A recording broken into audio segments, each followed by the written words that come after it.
scheduled for tomorrow. We have strengthened our election security architecture. We have strengthened with our understanding of the current security dynamics within the space, the wider space in Lagos. I think I can confidently assure all Lagosians that their police will support them to deliver a very peaceful electoral process. This nation is looking out for us, it's waiting for us. The people's mandate, they told him to go to court, which he has done, but his petition wasn't exactly what they expected. They were expecting him to focus on the number of votes he got, uploaded results on IREV, and all the associated election matters. If the Labour Party legal team had done that alone, they would have found a technical ground to dismiss the petition. But in their wisdom, they went for the jugular. Their first prayer to the Presidential Election Petitions Tribunal, as you're already aware, is to disqualify Tinubu. Can a judge actually rule in Tinubu's favor, notwithstanding the fact that he has a criminal indictment? That would mean that anyone with a criminal conviction or indictment can contest the presidential election and even win. The likes of Ibori, Joshua Darie, and others can contest in future if any judge sets the precedent. So this right here is why Tinubu's camp is rattled. They are seriously worried to the level of being confused. Because looking at how they are acting lately, for instance, Festus Keyamo revealed he petitioned the DSS to arrest Peter Obi and Dati Baba Ahmed. It's a 2-page petition, we wouldn't go over all that, but one wonders which is more treasonable when you compare what the duo of Peter Obi and Dati Baba Ahmed said to what El-Rufai, Ganduje and others have said in the past. El-Rufai openly defied the order made by the President Muhammadu Buhari when he told Kaduna residents to continue using the old Naira notes, that they will make it legal tender if they win the presidential election. Where was Keyamo when El-Rufai said that? Was Keyamo not in Nigeria when MC Oluomo threatened Igbo people and other non-Yorubas not to come out on election day to exercise their constitutionally guaranteed right to vote? Yes, he did it 2 times during the presidential election and the governorship. Where was Keyamo? He thinks he can teach the DSS what threat to national security means. The DSS knows one when they see it, and they won't wait for people like Keyamo to tell them before they make the move.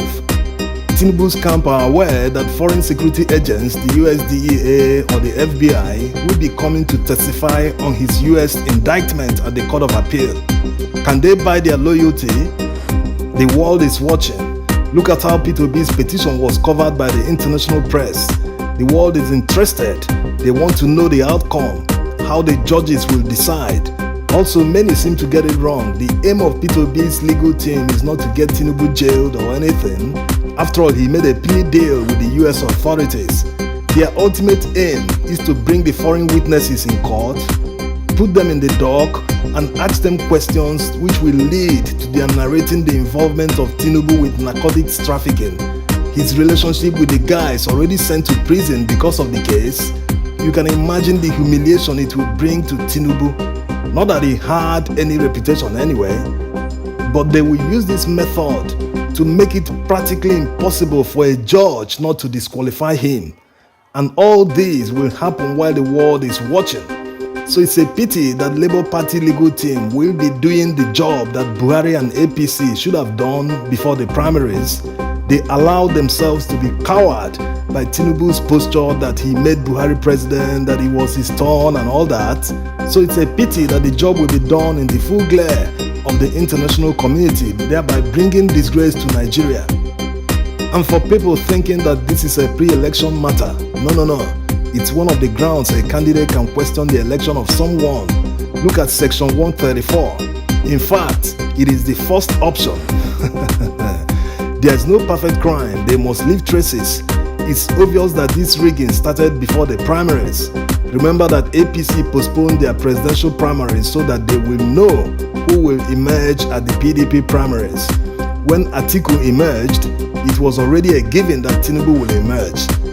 So he had to counter Atiku with a Muslim northerner from the same zone with Atiku, because they knew Atiku would play the religious card. They thought they got it covered, but they didn't see P2B coming. When P2B's campaign started gaining ground, they started pushing false narratives like he can't win, he's going nowhere, no one knows him in the north, he can only take votes from PDP. And now, after the election, they are pushing the narrative that P2B came third. Why does he think he can win in the court? But what matters is if he's able to prove his case that he won the election. It doesn't matter what position Tinubu and INEC gave him in the election. They will all be declared null and void by the court, and he will be awarded the winner of the election. It all shows how they planned the rigging of the election. They were so engrossed in allocating figures that they completely forgot about the Federal Capital Territory. Or maybe they tried, but they couldn't get people to play ball in the FCT. And it shows that they took advice from the likes of Keyamo about the 25% requirement in the FCT. Although the Supreme Court has ruled on this matter, let's take another look because it is actually written in plain English. The Constitution says that a candidate for an election to the office of president shall be deemed to have been duly elected where he has the highest number of votes cast at the election. This one is known, and he has not less than 1/4 of the votes cast at the election, each of at least 2/3 of all states in the federation. What you are looking at here is the word each, which separates the states from the Federal Capital Territory. And if the Federal Capital Territory is among the states of the federation, they wouldn't need to add the word and at the end. This was exactly the interpretation of the Supreme Court in 2008.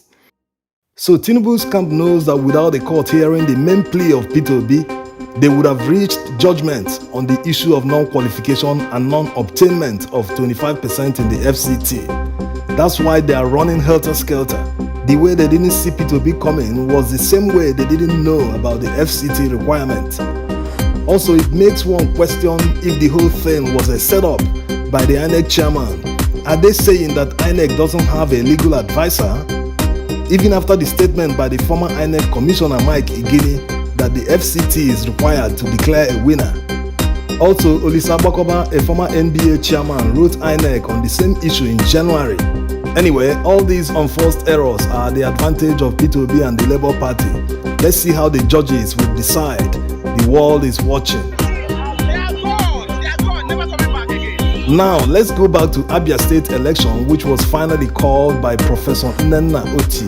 I have spent the better part of my adult life in pursuit of the high ideals of good governance, which includes, but are not limited to the following: the rule of law, transparency, accountability, inclusiveness, etc.